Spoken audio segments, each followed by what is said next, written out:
Viagens de Gulliver, Jonathan Swift, parte 4, capítulo 4. Enquanto pronunciava as derradeiras palavras, meu amo parecia inquieto, embaraçado e como fora de si.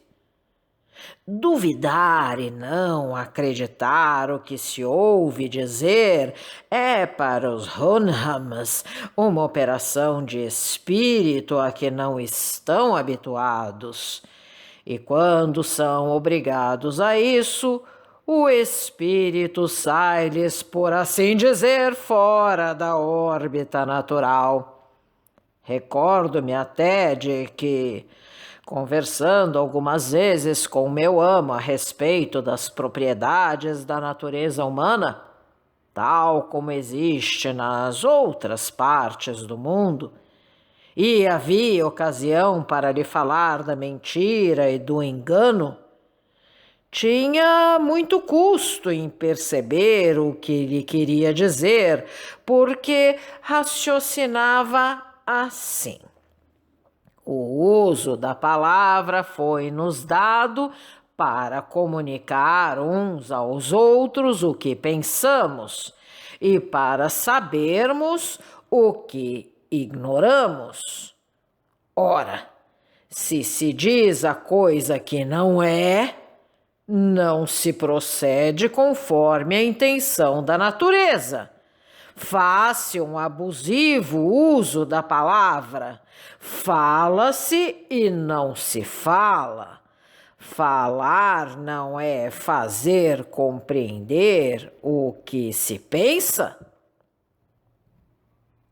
Ora, quando o Senhor faz o que se chama mentir, dá-me a compreender o que não se pensa. Em vez de me dizer o que é, não fala, só abre a boca para articular sons vãos. Não me tira da ignorância, aumenta-a. Tal é a ideia que os Hohenhams têm da faculdade de mentir, que nós, homens, possuímos num grau tão perfeito e tão eminente. Para voltar à conversa particular de que se trata, quando garantia a sua honra que os Yahoos eram, no meu país, os animais senhores e dominadores, o que deveras o admirou, perguntou-me se tínhamos Hohenhams e qual era o seu estado e emprego. Respondi-lhe que tínhamos grande quantidade, que no verão pastavam nas campinas e que durante o inverno ficavam em suas casas, onde tinham Yahoos para os servir, para lhes pentear a crina, para lhes escovar e esfregar a pele, para lhe lavar os pés, para lhes dar de comer. Compreendo, retorquiu ele. Isto é que, embora os Yahoos se gabem de possuir algum raciocínio, os Hohenhams são sempre os amos, como aqui. Prouvesse aos céus apenas que os nossos Yahoos fossem tão submissos e tão bons criados como os do seu país. Mas prossiga, rogo-lhe. Pedi à sua honra quisesse dispensar-me de dizer mais sobre este assunto, porque não podia, segundo as regras da prudência, da decência e da delicadeza, explicar-lhe o resto. Quero saber tudo, tornou. Continue e não receie desgostar-me.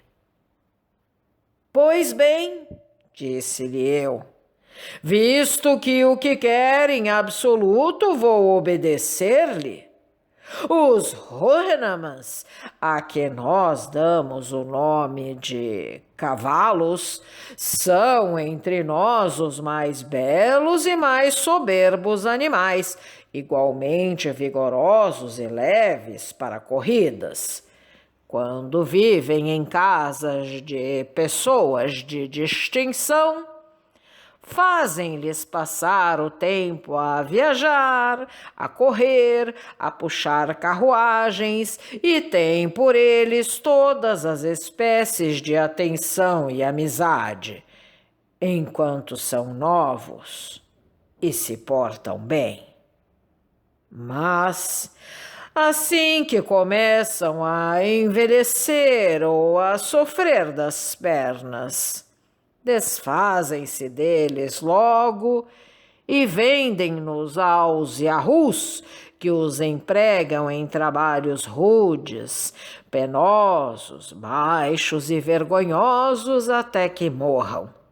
Então, esfolam-nos, vendem-lhes as peles e abandonam os seus cadáveres às aves de rapina, aos cães e aos lobos que os devoram. Tal é no meu país o fim dos mais belos e dos mais nobres Hohenems. Mas nem todos são bem tratados e felizes como aqueles que acabo de citar. Há os que habitam nos seus primeiros anos em casa dos lavradores, carroceiros, cocheiros e outros que tais, onde são obrigados a trabalhar, ainda que maltratados e mal alimentados. Descrevi, então, a nossa maneira de viajar a cavalo e a equipagem de um cavaleiro.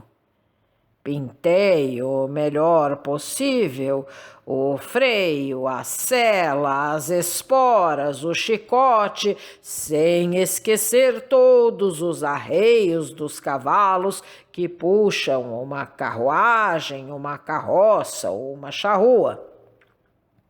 Acrescentei que se aplicava à extremidade dos pés de todos os nossos Hohenems uma chapa de certa substância muito dura, chamada ferro, para lhes conservar o casco e impedi-lo de partir-se nos caminhos pedregosos. Meu amo pareceu indignado com esta maneira brutal, porque tratamos os Hohenems no nosso país. Disse-me que estava muito admirado de que tivéssemos a ousadia e a insolência de lhe subir para a garupa, que se o mais vigoroso dos Yahoos ousasse alguma vez tomar essa liberdade com respeito ao menor Hohenem entre os seus criados, seria imediatamente atirado ao chão, pisado, esmagado, feito em nada. Respondi-lhe que os nossos Hohenems eram em geral domados e educados dos 3 para os 4 anos, e que se algum deles fosse insubmisso, rebelde ou renitente, o empregavam logo em puxar carroças, em lavrar as terras e enchiam-no de pancadas, que os machos destinados à cavalaria ou a puxar carruagens eram ordinariamente castrados 2 anos depois de nascer para os tornar mais dóceis e mais macios, que eram sensíveis às recompensas e aos castigos, e que, no entanto, eram destituídos de raciocínio, como os Yahoos daquela região. Tive muito trabalho em fazer compreender tudo isto a meu amo e foi-me preciso usar de muitos circunlóquios para exprimir as minhas ideias, porque a língua dos Rohanams não é rica e, como tem poucas paixões, tem também poucos vocábulos, porque são as paixões multiplicadas e subtilizadas que formam a riqueza, a variedade e a delicadeza de uma língua.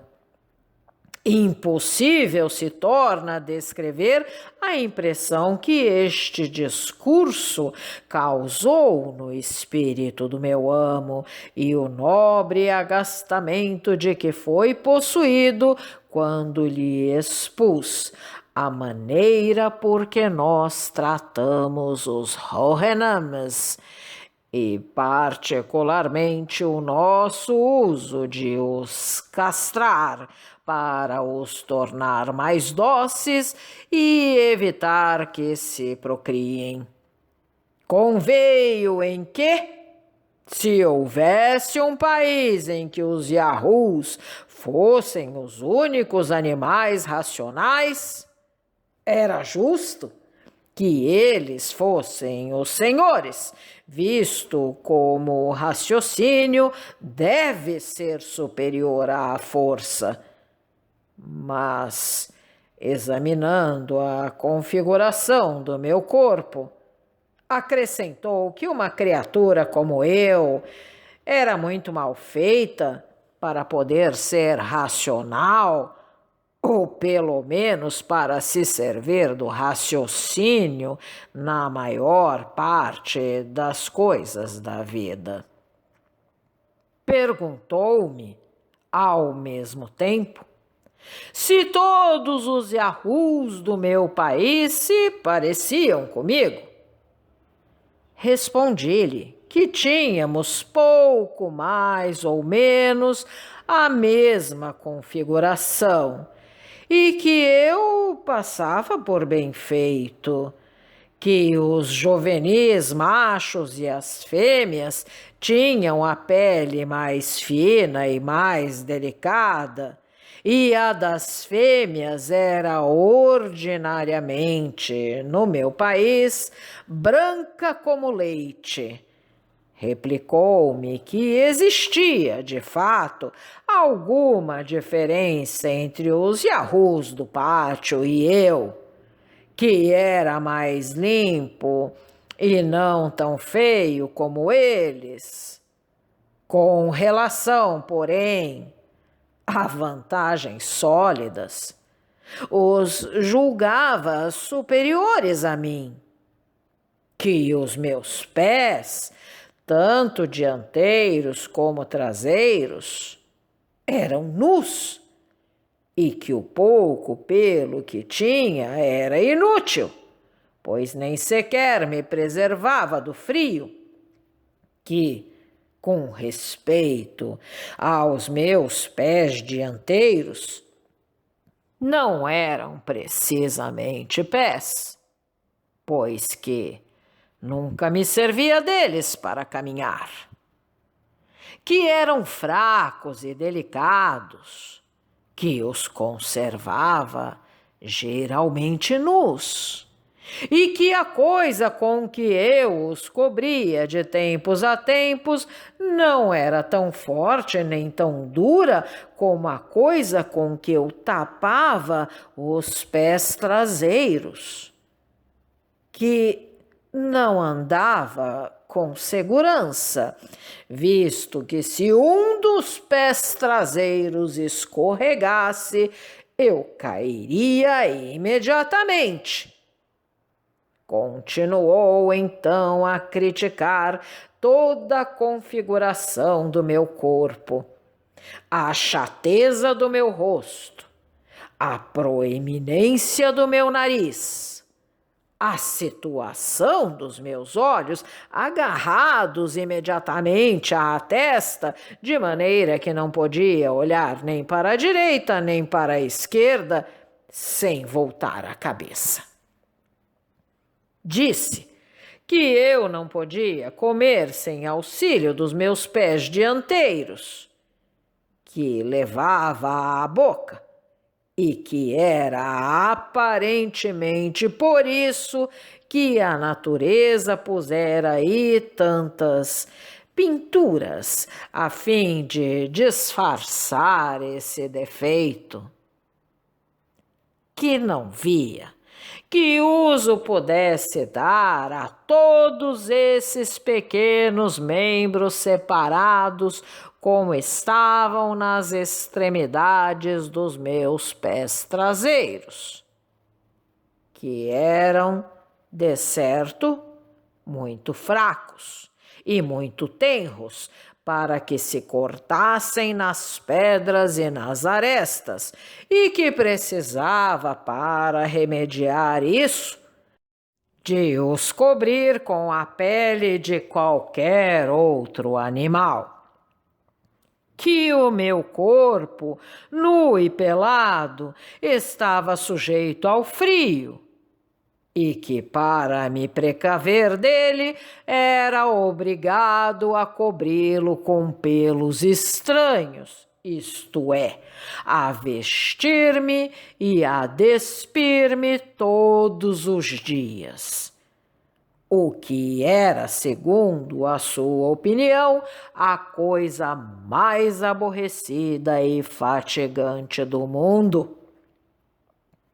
Que, enfim, notara que todos os animais do seu país tinham um natural horror aos yahus, dos quais fugiam, de maneira que, supondo que nós, no nosso país, havíamos recebido da natureza o dom do raciocínio, não via como, com ele, podíamos curar esta intuitiva antipatia que todos os animais têm pelos da nossa espécie e, por conseguinte, como podemos tirar deles algum préstimo?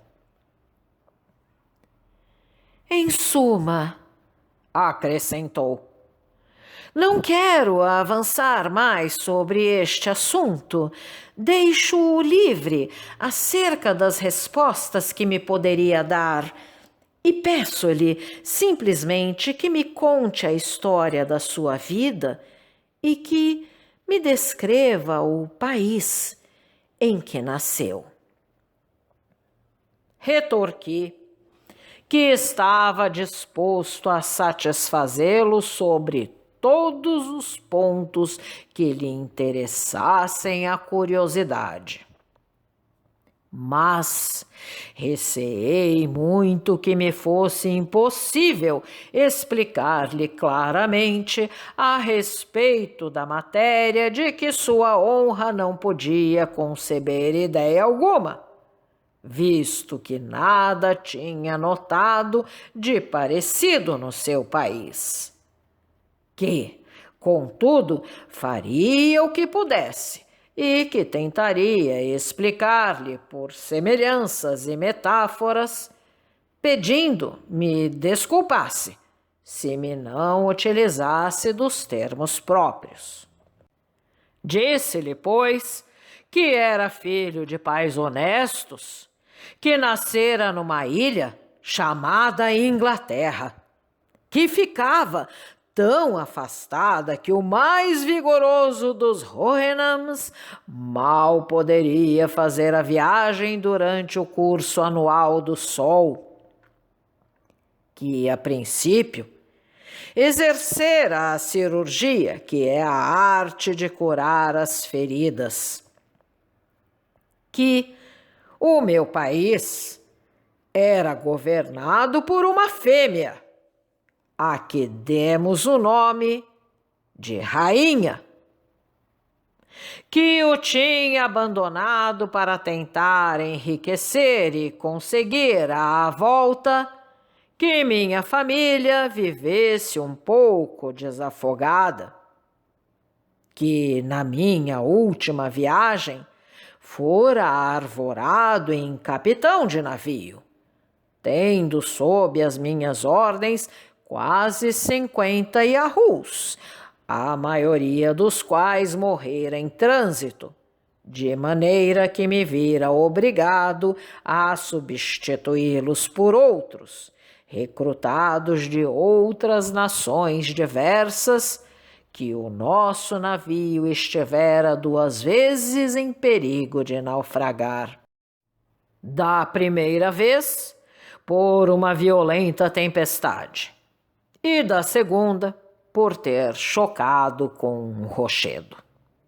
Aqui meu amo interrompeu-me para me perguntar como pudera conseguir que estrangeiros de diferentes regiões viessem comigo, com o risco de sofrer os perigos de que eu me salvara e as perdas que me tinham atingido.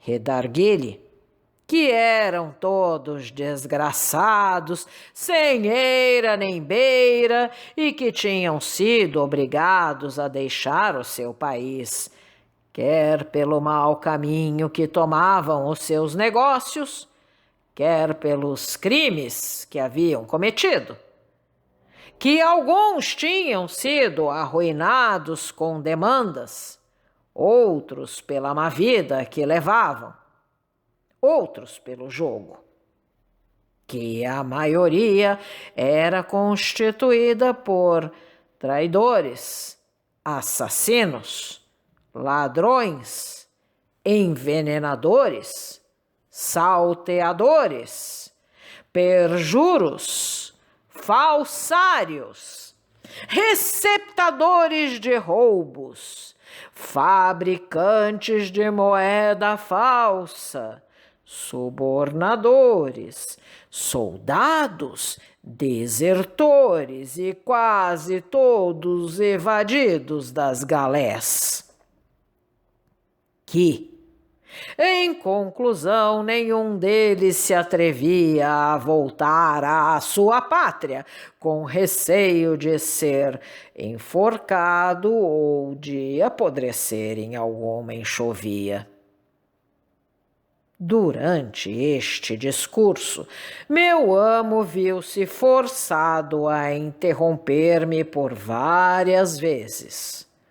Usei de muitos rodeios para lhe dar ideia de todos os crimes que tinham obrigado os meus tripulantes, na maioria, a deixar o seu país. Não podia perceber com que intenção tinham esses entes cometido tais ações e o que os havia levado a isso. Para o esclarecer um pouco sobre este assunto, tentei dar-lhe umas luzes acerca do insaciável desejo que possuímos de nos engrandecermos e enriquecermos, e sobre os funestos efeitos do luxo, da intemperança, da maldade, da inveja. Mas só lhe pude fazer compreender tudo isso por meio de exemplos e hipóteses, porque não podia conceber que todos esses vícios existissem realmente. Desse modo, pareceu-me como uma pessoa cuja imaginação ficasse assombrada com a narrativa de uma coisa que nunca vira e de que nunca ouvira falar, que baixa os olhos e não pode exprimir por palavras a sua surpresa e a sua indignação. Estas noções, poder, governo, guerra, lei, punição e muitas outras semelhantes mal podem representar-se na língua dos Rohirrimas por longas perifrases. Tive, pois, muito trabalho quando me foi preciso dar a meu amo uma relação da Europa e, em especial, da Inglaterra, minha pátria. Obrigada pela audiência. Se você gostou deste áudio, por favor, deixe seu like, compartilhe, deixe também seus comentários. E não esqueça de se inscrever no canal e ativar o sininho. Assim, toda vez que nós colocarmos um novo vídeo, você será avisado. Não deixe a leitura para depois. Um grande abraço e até a próxima!